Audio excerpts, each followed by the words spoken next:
Exclusivo, o jornalista Roberto Cabrini entrevistou a modelo que acusa Neymar de estupro. Você vai ver em primeira mão o relato de Nájila Trindade Mendes de Souza, que hoje passou a ser representada pelo advogado Danilo Garcia Andrade. O assunto virou manchete em praticamente todo mundo. Quem é, afinal, a jovem brasileira que afirma que o jogador Neymar a estuprou? Chegou o momento de tirar as dúvidas e de mostrar a história que ela tem para contar. Qual é o seu nome completo? Nájila Trindade Mendes de Souza. E quem é a Nájila Trindade Mendes de Souza?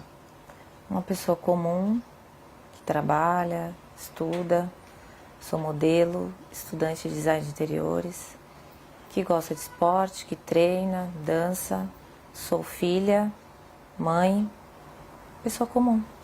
Vamos começar com duas perguntas essenciais. Você foi, de fato, vítima de estupro por parte do jogador Neymar ou foi uma relação sexual consentida? Fui vítima de estupro. Você foi vítima de estupro ou foi apenas uma agressão? Agressão juntamente com estupro. Você reafirma que foi vítima de estupro? Fui. Mas por que então seu primeiro advogado diz que você relatou a ele ter sido vítima de uma agressão, não de um estupro?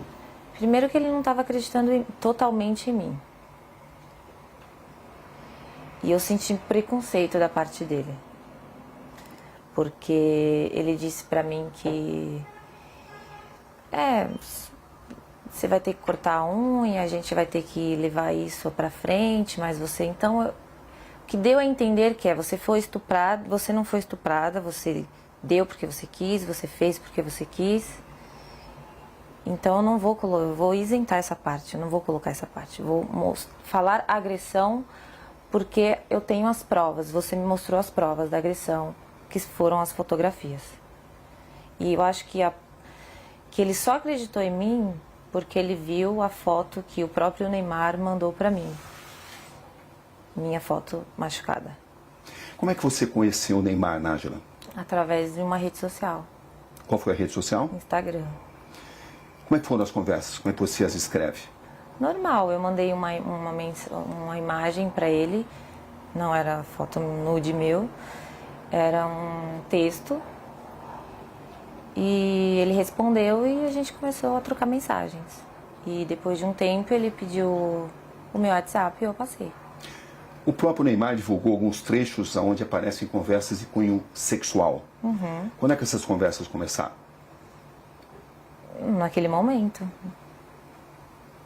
do WhatsApp. E você tinha ciência de que uma relação sexual poderia acontecer? Sim, o meu intuito era esse. Era o seu intuito? O meu intuito era ter uma relação sexual com ele. Desde quando você passou a pensar dessa forma? Quando eu comecei a falar com ele. Em que situação você viajou para Paris para encontrar o Neymar? Não entendi. Quem pagou a passagem? Ele. Ele pagou. E as suas despesas, quem pagou? Ele, do hotel. Isso ficou claro desde o início?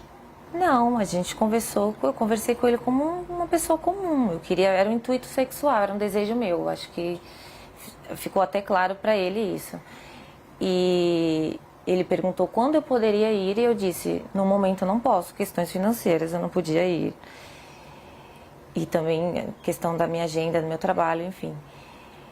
E daí ele me sugeriu, tá, mas eu posso resolver isso. E aí eu fui com a passagem. Você levou dinheiro seu também? Levei. Ou seja, você viajou para Paris com que expectativa, Nájila? De ficar com ele, de encontrar com ele. Isso De incluía realizar uma um possível... desejo meu. Isso incluía uma possível relação sexual? Obviamente. Você pensava nisso? Sim. Estava preparada para isso? Estava. Era algo já consentido, consensual entre vocês? Era. Quando você chega a Paris, o que acontece? Eu vou pro hotel, ele me manda mensagem falando que ia para uma festa e que ia passar lá antes para me dar um beijo, para me cumprimentar antes de ir nessa festa. E a partir disso, o que acontece? Eu tinha um desejo de ficar com o Neymar. E quando eu chego lá, tava tudo bem, tava tudo legal as mensagens. Uhul, eu ia conseguir, entendeu? Só que quando eu cheguei lá, ele estava agressivo. totalmente diferente daquele cara que eu conheci nas mensagens. Até aí, tudo bem. Como eu tinha muita vontade de ficar com ele, falei, ok, vou tentar manejar aqui. E a gente começou a trocar carícias, começou a ficar, a se beijar. E daí ele me despiu. Até então foi tudo consensual? Foi. Até aí tudo bem. Sim. Só que depois ele começou a me bater. E eu falei assim, nos primeiros, ok, tava tudo certo. Só que depois começou a me machucar muito. E eu falei, para. Você falou isso de forma clara? Falei, para, está doendo. E ele falou, desculpa, linda. Ok, continuamos. Deitados na cama, rolando e tal. Eu falei, você trouxe preservativo? Porque eu não tenho. E ele disse, não. Eu falei, então não vai acontecer nada além disso. Porque não podemos. Qual foi a resposta dele? Ele não respondeu nada. E a gente continuou. E ele me virou, cometeu o ato, e eu pedi para ele parar. Enquanto ele cometia o ato, ele continuava batendo na minha bunda violentamente. E depois eu girei. Foi tudo muito rápido, questão de segundos, e me retirei. Foi isso que aconteceu. Você está totalmente convencida que conseguiu mostrar a ele que você não queria, não desejava mais a relação sexual? Eu falei, para.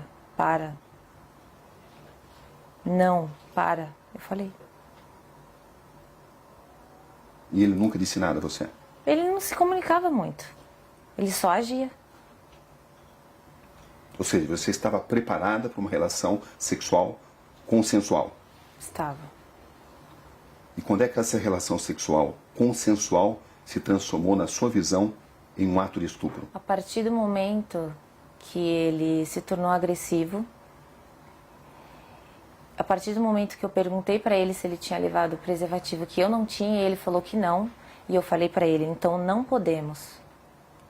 Então só vamos trocar carícia, vamos continuar aqui. E ele concordou, com o silêncio eu entendi como concordância. E quando ele me virou, ele já foi cometendo o ato. Então assim, ele não entrou em um acordo comigo, não, eu não trouxe, mas eu tô afim, eu quero. Não, ele ficou calado. Então para mim, ele tinha entendido que não poderíamos ir além daquilo do que já estávamos fazendo. Ele te obrigou a manter relação sexual? A partir do momento que ele me segurou violentamente me batendo, ele estava me obrigando a ficar ali naquele lugar. Sem uso de preservativo? Sem uso de preservativo. Foi assim que aconteceu a relação sexual? Foi assim que aconteceu. Depois, quando eu saí da cama, quando eu me levantei e fui pro banheiro, eu fiquei, não acreditei, foi tipo uma decepção. E eu fiquei estarrecida, então assim, eu não consegui falar nada pra ele. Não consegui xingar, não consegui chorar, não consegui falar nada. Eu só fiquei em estado de choque, assim. E depois ele levantou, foi pro banheiro, e quando ele entrou por uma porta, eu saí por outra. Você manteve várias mensagens com o Neymar, mesmo depois desse acontecimento, do dia 15? Mantive. Por que você continuou conversando com alguém que a estuprou? Porque primeiro que eu tive que assimilar tudo. Todo o acontecimento. E quando ele saiu do quarto, e eu comecei a entender tudo o que tinha acontecido comigo, e como ele foi estúpido, como ele foi ruim, como ele me violou e me violentou, eu quis fazer justiça. Porque eu não acho que só porque eu estava afim de ficar com ele, ele tinha o direito de fazer aquilo comigo. Então, no primeiro momento, eu não consegui reagir devido aos traumas. E depois eu sabia que se eu não falasse com ele normalmente, fingindo que eu não tinha entendido o que aconteceu, ele não iria mais falar comigo. Eu não teria como provar o que ele fez comigo. O pai do Neymar relata que sofreu uma tentativa de extorsão. Da minha parte, não. Você ficou sabendo disso? Fiquei. Que os seus primeiros advogados tentaram extorquí-lo. Você ficou sabendo disso? Fiquei. E eu comecei a desconfiar disso no momento que ele não deixava dar queixa. Você foi à polícia contra a vontade dos seus advogados? Foi. Inclusive, porque eu tomei essa decisão, ele decidiu abandonar o caso. Você tinha conhecimento de que tinha sido pedido uma indenização ao Neymar e ao pai dele? Não. Ele falou que ia fazer uma reunião com os advogados dele, que era para falar, levar até eles o que estava acontecendo. Entendeu? Você tinha expectativa de receber uma compensação financeira? Não. Eu quero justiça. Ele me fez muito mal. Eu estou muito traumatizada até hoje por isso. O que você espera exatamente desse caso? Eu quero que ele pague pelo que ele fez. Você tem consciência do que isso pode representar para o Neymar, Nádia? Eu tenho consciência do que o que aconteceu representa para mim. Uma questão de honra, entendeu? Ele não precisava ter feito aquilo comigo. Não precisava, eu já estava ali para isso, para aquilo. Era um desejo meu, eu sou livre, desimpedida, nós iríamos ficar, eu ia voltar para casa e está tudo certo. Qual é exatamente a sua situação financeira, Nádia, para esclarecer? É verdade que você tem uma dívida de 26 mil e está sofrendo uma ação de despejo? A ação de despejo eu não estava sofrendo até o meu nome vir a público. Né? Então, mas eu tinha um acordo sim para fazer, eu deixei acumular, minha única dívida, e do colégio que eu estava estudando, que por motivos pessoais eu tranquei. É verdade que você deve 4 mil reais ao colégio onde você estudava, à faculdade? É verdade. As pessoas têm usado essas informações para alegar que você queria resolver a sua situação financeira. Você tem consciência disso, né? Tem. Eu fiquei sabendo, mas olha... Como é que você reage a isso? Eu acho que teria uma forma mais fácil e mais rápida do que todo esse auê, todo esse escândalo. Eu acho que eu não preciso disso. E até o Neymar para poder conseguir dinheiro. Tem muitos trabalhos, muitas coisas para fazer. Eu não ia me expor dessa forma. Não tem lógica, não tem sentido. Para arrancar dinheiro do Neymar. Desculpa, não preciso disso. E você vai ver novas revelações da entrevista a Roberto Cabrini no Conexão Repórter na próxima segunda-feira.